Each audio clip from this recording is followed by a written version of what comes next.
नमस्कार दोस्तों, स्वागत है आपका आपके अपने YouTube चैनल ओम गुरुकुल पर। और मैं अनिल बघेला आपका स्वागत करता हूं। तो देखिए, हम लोग जो पढ़ रहे थे भारतीय संविधान में, उसमें भाग 4 कंप्लीट, फिर 4 का किया और उसके बाद भाग 5 शुरू कर लिया था। उसमें संघ पढ़ा था और उसमें आर्टिकल पढ़ चुके थे हम। जो भाग 5 था, भाग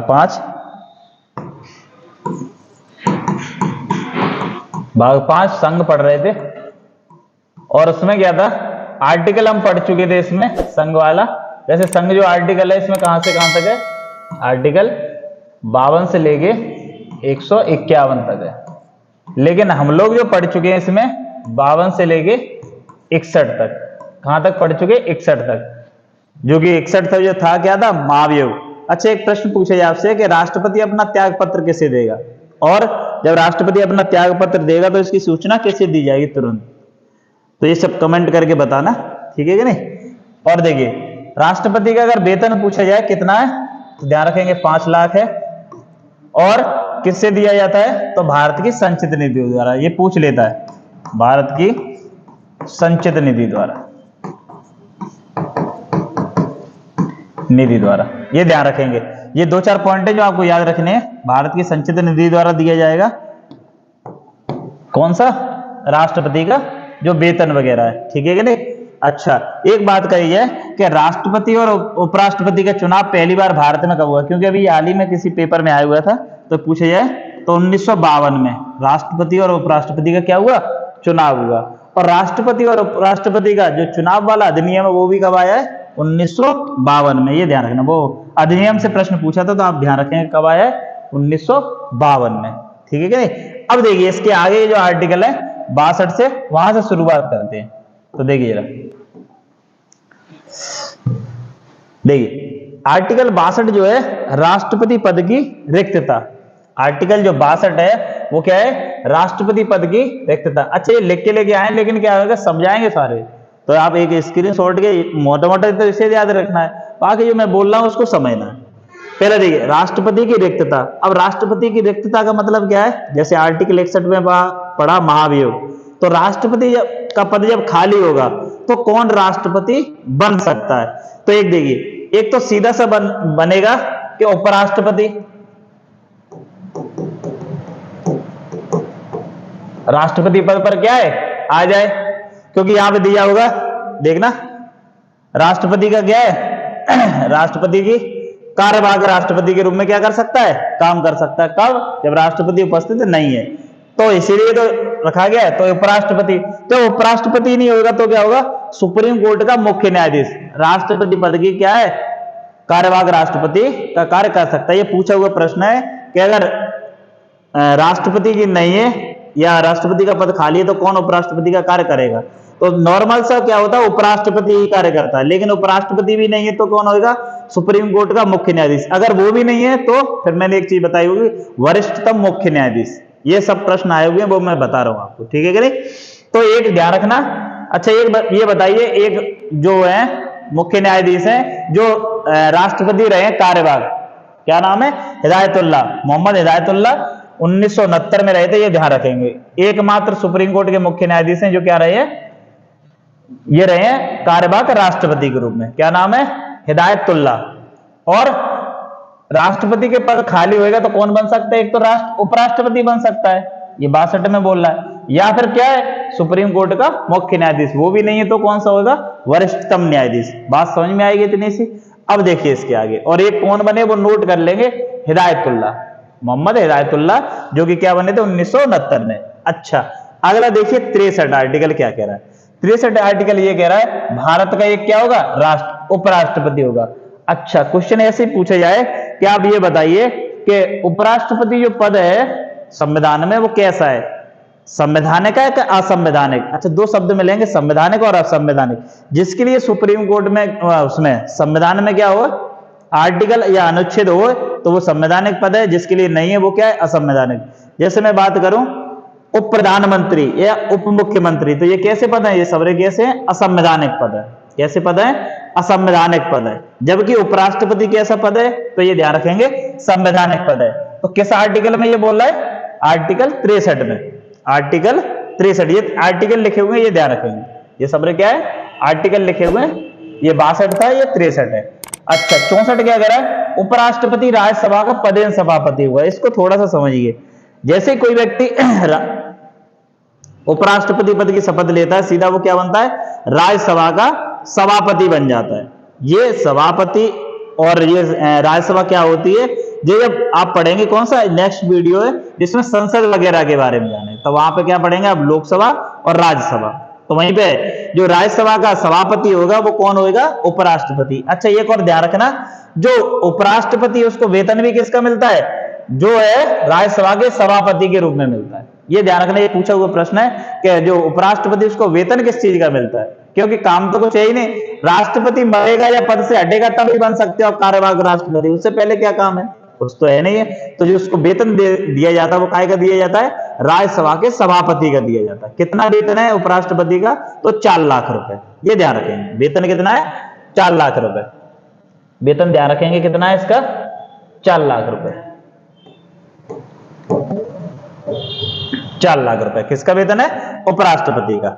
अच्छा उपराष्ट्रपति, ये समझ में आ गया। 64 आर्टिकल क्या कह रहा है, उपराष्ट्रपति राज्यसभा का पदेन सभापति होगा। 63 में क्या कहता, भारत का एक राष्ट्रपति होगा। आर्टिकल 52 में क्या था, भारत का एक राष्ट्रपति होगा। 65 क्या कह रहा है, ये देखेंगे, राष्ट्रपति का उपराष्ट्रपति कार्यवाहक राष्ट्रपति के रूप में कार्य करेगा। कब, जब राष्ट्रपति अपने पद पर नहीं होएगा या कहीं चला गया तो राष्ट्रपति का कार्य करेगा कौन, उपराष्ट्रपति। बात समझ में आएगी नहीं। जैसे टीम में होता नहीं, अभी वर्ल्ड कप चल रहा है, देखते होंगे आप लोग, एक होता है कैप्टन, एक होता है वाइस कैप्टन या उप कप्तान जिसको कहते हैं। तो उप कप्तान कब है, जब टीम में वो खेल नहीं रहा है। जैसे कोई नॉर्मल टीम से मैच हो रहा है तो कैप्टन कभी कभार रेस्ट ले लेता है, तो वो कैप्टन बन के फिर कौन आएगा, जो वाइस कैप्टन होता है यानी उप कप्तान होता है। बस ऐसे करके यहां समझ लो। तो अब देखिए 66 आर्टिकल क्या कह रहा है, और उपराष्ट्रपति का निर्वाचन एवं योग्यताएं। अब इसको जरा समझिए, जरा इसको थोड़ा सा समझेंगे तो समझ में आ जाएगा। देखिए जो उपराष्ट्रपति का निर्वाचन है, प्रणाली कौन सी है, अप्रत्यक्ष। कैसा है, अप्रत्यक्ष निर्वाचन प्रणाली। निर्वाचन प्रणाली, अप्रत्यक्ष निर्वाचन प्रणाली आपने देखा होगा कि यानी कि डायरेक्ट हम लोग वोट नहीं करेंगे, उसको बोलते हैं अप्रत्यक्ष। जिसको हम डायरेक्ट वोट देते हैं उसको कहते हैं क्या जी, प्रत्यक्ष। तो जो उपराष्ट्रपति का निर्वाचन है वो किस तरीके का है, वो है आपका अप्रत्यक्ष निर्वाचन प्रणाली। कौन देता है वोट, यानी मतदाता कौन है। तो इसमें ध्यान रखेंगे लोकसभा और राज्यसभा, लोकसभा और राज्यसभा दोनों के क्या है, सभी सदस्य। ये ध्यान रखना। लेकिन राष्ट्रपति के में कौन भाग लेता है, ये पढ़ाया था। तो उसमें कौन भाग लेगा, उसमें लेते थे राज्यसभा के निर्वाचित सदस्य, लोकसभा के निर्वाचित सदस्य, प्लस 28 राज्य और 2 केंद्र शासित प्रदेश थे, इन सभी के क्या है, निर्वाचित सदस्य विधानसभाओं के। लेकिन उपराष्ट्रपति के में कौन भाग लेगा, लोकसभा और राज्यसभा। बात समझ में आएगी कि नहीं। अच्छा ये इतनी सी बात समझ में आएगी होगी। और योग्यता क्या है उपराष्ट्रपति पद के लिए, तो यहीं पे देख लेंगे, इसको समझ लेंगे। योग्यता क्या है, 35 वर्ष की तो आयु होए, और क्या होना चाहिए, भारत का नागरिक होए, भारत का नागरिक, भारत का नागरिक होना चाहिए। और ये मोस्ट इंपोर्टेंट है जो लिख रहा हूं, क्या है, राज्यसभा का सदस्य होने की योग्यता रखता हो, राज्यसभा का सदस्य होने की योग्यता। अच्छा तो कल मैंने बताया था कि ये बताइए राष्ट्रपति को किस सभा का सदस्य होने की योग्यता रखता हो, कमेंट करके बताइए। क्या था, लोकसभा का। ये ध्यान रखेंगे। लेकिन राष्ट्रपति की क्या क्या है योग्यता है, तो वो राज्यसभा का सदस्य होने की, ध्यान रखना सदस्य नहीं होना चाहिए, सदस्य होने की योग्यता रखता हो। बस बात क्लियर है कि नहीं, इतनी सी बात समझ में आएगी। उपराष्ट्रपति का निर्वाचन अच्छा कराएगा कौन, निर्वाचन कौन कराएगा, तो राष्ट्रीय निर्वाचन आयोग, राष्ट्रीय निर्वाचन आयोग, आयोग। और इसका आर्टिकल कौन सा है इसके लिए, राष्ट्रपति निर्वाचन आयोग के लिए, आर्टिकल 324 में। स्थापना इसकी 5 जनवरी 1950 को, मुख्यालय इसका नई दिल्ली में। ये ध्यान रखेंगे। 6 तरीके के चुनाव ये कराता राष्ट्रीय निर्वाचन आयोग, जिसमें राष्ट्रपति, उपराष्ट्रपति, लोकसभा, राज्यसभा, विधानसभा और विधान परिषद। तो ये ध्यान रखेंगे, राष्ट्रीय निर्वाचन आयोग है वो कितने तरीके के चुनाव कराता है? 6 तरीके के, राष्ट्रपति, उपराष्ट्रपति, लोकसभा, राज्यसभा, विधानसभा और विधान परिषद। फिर बचे हुए कराएगा राज्य निर्वाचन आयोग, जिसके लिए आर्टिकल है 243 टा। जैसे प्रधानी वगैरह के चुनाव कौन कराएगा? राज्य निर्वाचन आयोग। ठीक है कि नहीं? अलग अलग चीजें। तो अब देखिए 67 में क्या है, उपराष्ट्रपति की पदावधि। तो ये पूछा जाता है उपराष्ट्रपति की पदावधि कितनी है, तो ये ध्यान रखेंगे कितनी है? 5 वर्ष। कितने वर्ष के लिए चुना जाता है? 5 वर्ष, 5 वर्ष के लिए। अच्छा, ये बहुत इंपॉर्टेंट प्रश्न है, ये ध्यान रखना, घुमाने के लिए वो पूछ लेगा कि राज्यसभा के सभापति का कार्यकाल कितना होता है। तो ध्यान रखेंगे, क्योंकि राज्यसभा का सभापति पदेन कौन होता है? 64 में दे रहा है उपराष्ट्रपति। तो उपराष्ट्रपति कितने टाइम के लिए चुना जा रहा है? 5 वर्ष। तो सभापति का भी कार्यकाल कितना होगा? 5 ही वर्ष होएगा, ये ध्यान रखना। एक यहीं पे पूछ लेगा, ये बताओ राज्यसभा के उपसभापति का कार्यकाल, क्योंकि उपसभापति उस राज्यसभा का ही सदस्य होता है, तो उसका कार्यकाल होता है 6 वर्ष का। ध्यान रखना मेरी बात को जरा, कि राज्यसभा के सभापति का पूछेगा तो आप कितना बताएंगे? 5 वर्ष है। लेकिन यही पूछ ले आपसे किससे? राज्यसभा के उपसभापति होता उसका कार्यकाल, तो उसका सदस्य राज्यसभा का, तो उसका होता 6 वर्ष। ये ध्यान रखेंगे। तो राष्ट्रपति की पदावधि कितनी होगी? 5 वर्ष के लिए। अच्छा, अगला है 68, पूछा नहीं जाता, ये कम पूछा जाएगा, लेकिन मैं बता दे रहा हूं उसके बारे में। उपराष्ट्रपति पद की रिक्तता। जैसे आपने बात करी कि राष्ट्रपति पद की रिक्तता, जैसे राष्ट्रपति का पद खाली हुआ तो उपराष्ट्रपति तुरंत क्या बन जाएगा? वहां पे राष्ट्रपति, कार्यवाहक राष्ट्रपति के रूप में कार्य करने लगेगा। उपराष्ट्रपति भी नहीं है तो कौन आएगा फिर? तो फिर आएगा जो सुप्रीम कोर्ट का मुख्य न्यायाधीश है। लेकिन ये ध्यान रखना, उपराष्ट्रपति के लिए ऐसा कोई सीन नहीं है। अगर उपराष्ट्रपति नहीं है तो कोई समस्या वाली बात नहीं है, चुनाव होंगे तब आ जाएगा, और कोई कार्यवाहक उपराष्ट्रपति के रूप में कार्य नहीं करेगा, ये ध्यान रखना। तो ये कौन सा है? आर्टिकल 68, इसी में ये चीज बताइए। 69, ये ध्यान रखेंगे, क्या दिया गया है? उपराष्ट्रपति पद की शपथ। तो उपराष्ट्रपति को शपथ कौन दिलाएगा? उपराष्ट्रपति को शपथ दिलाएगा राष्ट्रपति। शपथ कौन दिलाएगा? राष्ट्रपति। राष्ट्रपति। और राष्ट्रपति नहीं है तो सुप्रीम कोर्ट का मुख्य न्यायाधीश। किसको? सुप्रीम कोर्ट का नहीं कहेंगे, ऐसे कह सकते हैं राष्ट्रपति जिसको भेजेगा वहां पे, या अपने प्रतिनिधि के किसी को। नॉर्मली आपसे यही पूछेगा कौन कराएगा? राष्ट्रपति कराएगा। ठीक है कि नहीं? तो इतनी सी बात समझ में आएगी होगी। 62 क्या है? राष्ट्रपति पद की क्या है? रिक्तता है। रिक्तता में कौन बनेगा वहां पे कार्यवाहक राष्ट्रपति के रूप में? या तो उपराष्ट्रपति होगा या फिर सुप्रीम कोर्ट का मुख्य न्यायाधीश। 63, भारत का एक उपराष्ट्रपति होगा। 64 में क्या है? उपराष्ट्रपति राज्यसभा का पदेन सभापति होगा। 65, उपराष्ट्रपति क्या क्या है?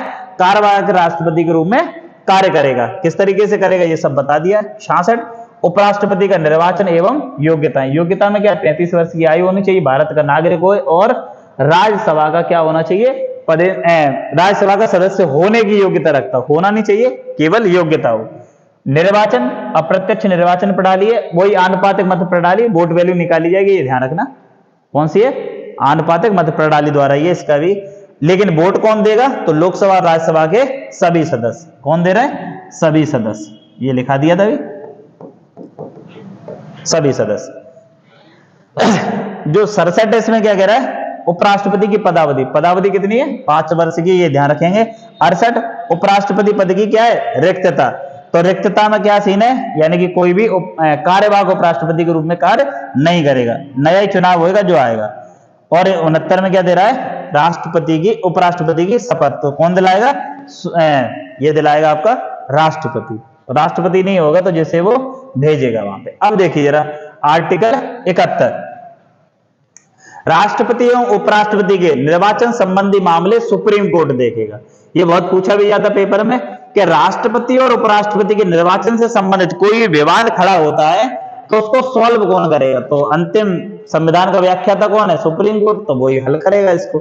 जैसे मामले क्या हो सकते हैं? जैसे कोई विधानसभा है वो अभी अस्तित्व में नहीं है, अब तुम हारे गए चुनाव, तुमने कहा हाँ जी, और अगर होती विधानसभा तो हम जीत जाते, बाद में क्लेम कर रहे, तो ये सब नहीं माना जाएगा। उस टाइम जो अस्तित्व में होंगे वो वोट करेंगे। यही बताया गया कौन से आर्टिकल में? आर्टिकल 71 में। यानी राष्ट्रपति और उपराष्ट्रपति के निर्वाचन संबंधी मामले जो भी होएगा वो कौन देखेगा? Supreme court. ये नहीं कि तुम वहां पे हाई कोर्ट में दिखवाने लगो, ऐसा कुछ नहीं होएगा, ये ध्यान रखेंगे।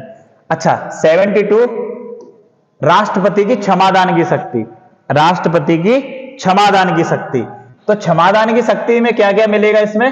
तो ये क्या करेगा, जैसे किसी को मृत्यु दंड दिया हुआ है, क्या दिया हुआ है? मृत्यु दंड, तो इसको क्षमा कर सकता है। अच्छा, जैसे किसी का कोर्ट मार्शल हुआ है, क्या हुआ है? कोर्ट मार्शल, उसको लेके भी क्या कर सकता है? ये सुनवाई कर सकता है, ये ध्यान रखना। कोर्ट मार्शल इन सब मैटरों पे क्या कर सकता है? सुनवाई कर देगा। कौन? ऐसे कह सकते हैं समाधान कर सकता है। कौन? राष्ट्रपति। अच्छा, ये ध्यान रखना, जब आगे पढ़ोगे आप राज्यपाल की क्षमादान की शक्ति, तो वहां पे आप पढ़ोगे कि कोर्ट मार्शल जो सेना ने कोई आदेश जारी किया है उसको क्षमादान नहीं कर सकता। कौन? राज्यपाल। या राष्ट्रपति कौन कर सकता है? क्योंकि तीनों सेनाओं का कमांडर इन चीफ कौन होता है? राष्ट्रपति होता है। बात ध्यान रखेंगे। जैसे आपने देखा होगा किसी को सजा सुनाई जाए फांसी की, तो नॉर्मली जैसे किसी जिला कोर्ट ने सुनाई है यानी डिस्ट्रिक्ट कोर्ट ने सुनाई है, तो पहले आदमी वो अपील कहां करेगा? हाई कोर्ट में। हाई कोर्ट से भी उसकी नहीं माननी हुई तो वो जाएगा सुप्रीम कोर्ट। सुप्रीम कोर्ट ने भी कह दिया नहीं, बरकरार रहेगी फांसी की सजा। फिर लास्ट ऑप्शन एक ही बचता है, कौन सा वाला? राष्ट्रपति का। अगर राष्ट्रपति ने क्षमादान कर दिया तो उसको क्या हो जाएगी? क्षमादान मिल जाएगा। ये बात सही है। आर्टिकल पूछा जाएगा, कौन से आर्टिकल में? 72 यानी कि 72 में। देखिए 73 में क्या है? संघीय कार्यपालिका का क्या है? विस्तार, यानी कि जो संघ की कार्यपालिका है उसका विस्तार हो रहा है। ये थोड़ा सा इंपोर्टेंट ज्यादा, ये कम पूछा जाता है। ये दोनों इंपोर्टेंट है। अभी पेट का हुआ था उसने भी यही पूछा था। देखिए जरा, राष्ट्रपति की सहायता के लिए मंत्रिपरिषद का गठन। राष्ट्रपति की सहायता के लिए किसका गठन है? मंत्रिपरिषद का गठन। अच्छा, मंत्रिपरिषद किससे मिलकर बनी होती है? मंत्रिपरिषद, मंत्रिपरिषद। और एक होता है कैबिनेट मंत्री, कैबिनेट मंत्री। अच्छा, अभी तक थोड़ा इसको समझिए। मंत्रिपरिषद क्या होता है? इसमें होंगे कैबिनेट मंत्री, मंत्री, और उसके बाद क्या आएंगे? राज्य मंत्री, उपमंत्री और स्वतंत्र प्रभार। ये सबरे मंत्री होंगे। इन सबको मिलाए के क्या बनती है? मंत्रिपरिषद बनती है। अच्छा, मंत्रिपरिषद की बात करें तो हेड कौन होता है मंत्रिपरिषद का? प्रधानमंत्री। मंत्रिपरिषद का प्रधान कौन होता है? प्रधानमंत्री। और मंत्रिपरिषद का विस्तार वगैरह करना भी किसका काम है? ये ध्यान रखेंगे, प्रधानमंत्री का। ये अच्छा, ये राष्ट्रपति की सहायता के लिए, यानी कि राष्ट्रपति जो भी कार्य करेगा किसके कहने पे? मंत्रिपरिषद के कहने पे। ऐसे करके समझ लीजिए, कहीं पे भी जाना भी किसके कहने पे? मंत्रिपरिषद के कहने पे। आप देखा होगा राज्यपाल की नियुक्ति कौन करेगा? राष्ट्रपति करेगा, लेकिन किसके कहने पे? तो वो करेगा, जो भी काम करेगा मंत्रिपरिषद के कहने पे। और इनका हेड कौन होएगा इसका? तो वो होएगा पीएम, यानी कि प्रधानमंत्री। इनका क्या होएगा?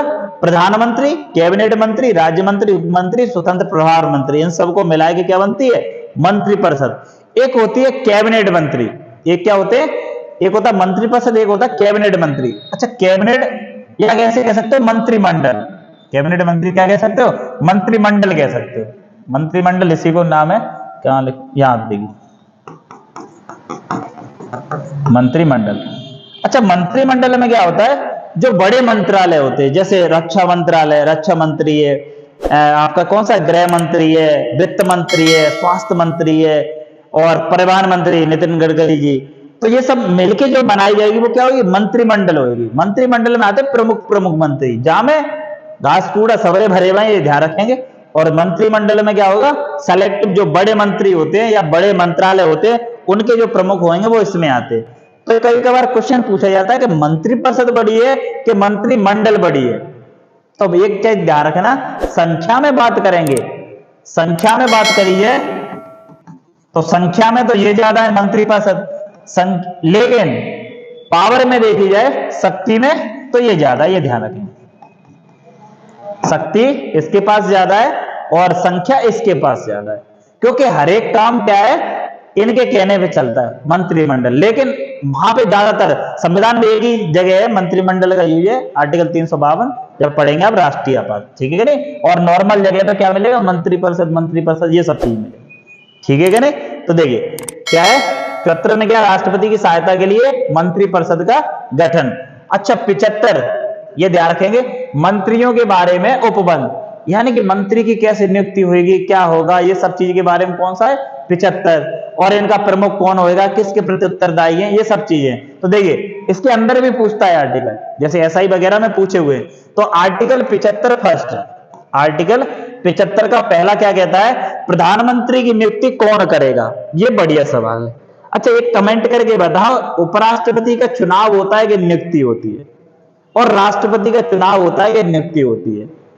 तो ये ध्यान रखना, जिनको क्या है वोट डल रहे हैं उनके लिए क्या है नियुक्ति नहीं होती, उनका होता है चुनाव।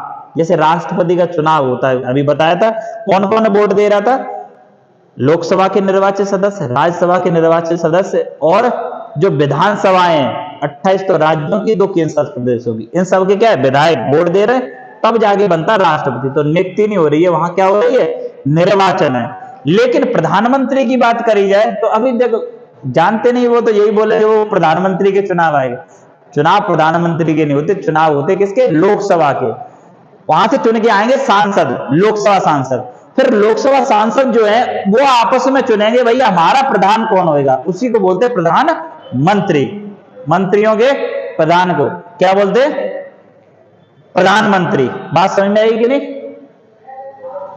अगले देखिए 75(2) में क्या कह रहा है, अच्छा प्रधानमंत्री की नियुक्ति कौन करेगा, राष्ट्रपति करेगा, और अन्य मंत्रियों की नियुक्ति भी कौन करेगा, यह ध्यान रखना राष्ट्रपति करता है। प्रधानमंत्री की नियुक्ति कौन करेगा, राष्ट्रपति, अन्य मंत्रियों की नियुक्ति भी कौन करेगा, राष्ट्रपति, ये ध्यान रखना। लेकिन अन्य मंत्री नियुक्ति राष्ट्रपति अपनी मर्जी से नहीं कर सकता, ये ध्यान रखना। जो प्रधानमंत्री है वो नाम देता है, ये ध्यान रखना। ये प्रधानमंत्री का ये ध्यान रखना अधिकार है कि कौन मंत्री बनेगा कौन नहीं बनेगा, ये उसका अधिकार है। प्रधानमंत्री जो नाम भेज देगा, राष्ट्रपति उसको क्या दिलवानी पड़ेगी, शपथ दिलवानी पड़ेगी। बात क्लियर है कि नहीं। अगला देखिए, अच्छा इन सबकी शपथ के बारे में, मंत्री और प्रधानमंत्री की इन सबके शपथ के बारे में क्या है, तो अनुसूची जो आपने पढ़ी थी कौन सी 3, उसमें। लेकिन राष्ट्रपति और उपराष्ट्रपति इनके लिए आर्टिकल था, वहां पे भी मैंने बताया होगा। आर्टिकल 60 में राष्ट्रपति और 59 में कौन सा है, वो सॉरी 69 में कौन सा है, उपराष्ट्रपति। अगला देखिए 75(3), वो सॉरी 75(2) देख लिया आपने, मंत्रिमंडल की राष्ट्रपति के प्रसाद पर्यंत पद धारण करते। ये ऐसे करके पूछेगा, आर्टिकल ना पूछ के डायरेक्ट पूछ लेगा। ये बताइए प्रधानमंत्री किसके प्रसाद पर्यंत पे कार्य करते। प्रसाद पर्यंत का सीधा सा मतलब है कि जब तक राष्ट्रपति चाहेगा पद पे रहेंगे कौन, मंत्री। लेकिन उसमें भी ध्यान रखना, राष्ट्रपति अपनी मर्जी से नहीं हटा सकता। जब प्रधानमंत्री कहेगा उनसे कि इससे इस्तीफा ले लो या इसको हटा दो दूसरे को ले आओ, तभी होएगा। लेकिन आपको यह ध्यान रखना है कि जो मंत्री हैं वो किसके प्रसाद पर्यंत कार्य कर रहे हैं, तो ये ध्यान रखेंगे किसके पे, या मंत्री का जो भी ये कह रहा है, ये मंत्री सीधी सी ध्यान रखो किसके प्रसाद पर्यंत है, तो राष्ट्रपति के पे। अगला देखिए 75(3), मंत्रिपरिषद सामूहिक रूप से लोकसभा के प्रति उत्तरदायी होता है। तो क्वेश्चन ऐसे पूछेगा कि मंत्रिपरिषद सामूहिक रूप से किसके प्रति उत्तरदायी है, ऑप्शन दे देगा 4, प्रधानमंत्री, राष्ट्रपति, उपराष्ट्रपति या लोकसभा। तो क्या आंसर होगा, मंत्रिपरिषद सामूहिक रूप से किसके प्रति उत्तरदायी है, लोकसभा के प्रति। अब एक मन में डाउट हो रहा होगा, जब आगे पढ़ोगे ना तो लोकसभा राज्यसभा पढ़ोगे कि सर जी वो जो राज्यसभा से कोई मंत्री बन के आया होगा तो वो किसके प्रति उत्तरदायी होगा। तो ये ध्यान रखना, मंत्री चाहे कहीं से भी बन गया है, लोकसभा से चुन के आए या फिर राज्यसभा से, उत्तरदायी वो किसके प्रति होगा, लोकसभा के। और एक चीज ध्यान रखना कि आप कहीं से भी मंत्री बने हो, जैसे राज्यसभा से या लोकसभा से, वोटिंग की बारी आएगी तो आप उसी में वोट करेंगे जिसके आप सदस्य हैं। जैसे लोकसभा से कोई चुन के आया है तो वो लोकसभा में वोट करेगा, राज्यसभा से चुन के आया है तो राज्यसभा में। लेकिन जो मंत्री होते हैं वो सरकार का पक्ष कहीं पे भी रख सकते हैं, लोकसभा में भी बोल सकते हैं और राज्यसभा में बोल सकते हैं। इतनी सी बात समझ में आएगी होगी। ये सब चीजें लिख ली भी लिया करो, ये तो मैंने इसलिए लिख दिया जैसे जल्दी हो जाए, और जो नई चीज मिल रही है वो वहां पे ऐड कर ले करो, ठीक है कि नहीं। अब देखिए आगे, मंत्रिपरिषद सामूहिक रूप से किसके प्रति उत्तरदायी है, लोकसभा के प्रति। अच्छा एक प्रश्न यहाँ पे ऐड करना, लिख लेना इसको नोट करके, कि अगर पूछ ले वो कि मंत्री व्यक्तिगत रूप से किसके प्रति उत्तरदायी है, मंत्री व्यक्तिगत रूप से किससे, व्यक्तिगत रूप से। तो ध्यान रखना व्यक्तिगत रूप से जब बात करेगा,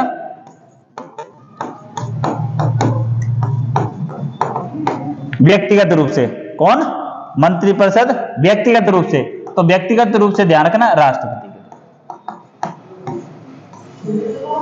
व्यक्तिगत रूप से राष्ट्रपति के प्रति है, और वैसे बात करी है तो किसके प्रति है, सामूहिक रूप से तो लोकसभा के प्रति उत्तरदायी है। अब देखिए आर्टिकल है 76, भारत का महान न्यायवादी, भारत का महान न्यायवादी।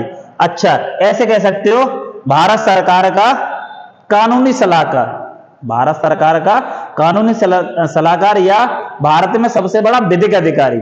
दो चीज लिखना, भारत सरकार का कानूनी सलाहकार और भारत सरकार का या भारत में सबसे बड़ा विधिक अधिकारी कौन होता है, महान न्यायवादी। महान न्यायवादी की नियुक्ति कौन करेगा, नियुक्ति तो कौन करेगा, राष्ट्रपति।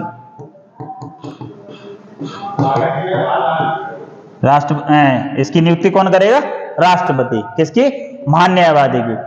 ठीक है कि नहीं। अब महान न्यायवादी का भी सीन यही है कि सरकार का क्या है, पक्ष रखेगा, लोकसभा राज्यसभा दोनों में रख सकता है, लेकिन मतदान नहीं कर सकता। क्यों नहीं कर सकता, क्यों, क्योंकि वो क्या है, वो दोनों में से किसी का भी सदस्य नहीं है। अच्छा, लेकिन प्रश्न पूछा है कि महान न्यायवादी कैसा पद है, संवैधानिक है क्या असंवैधानिक है, तो ध्यान रखना संवैधानिक पद है, क्योंकि उसके लिए क्या है, आर्टिकल है कौन सा, 76। जैसे सरकार को कोई कानूनी सलाह लेनी तो किससे लेगी, महान न्यायवादी से लेगी।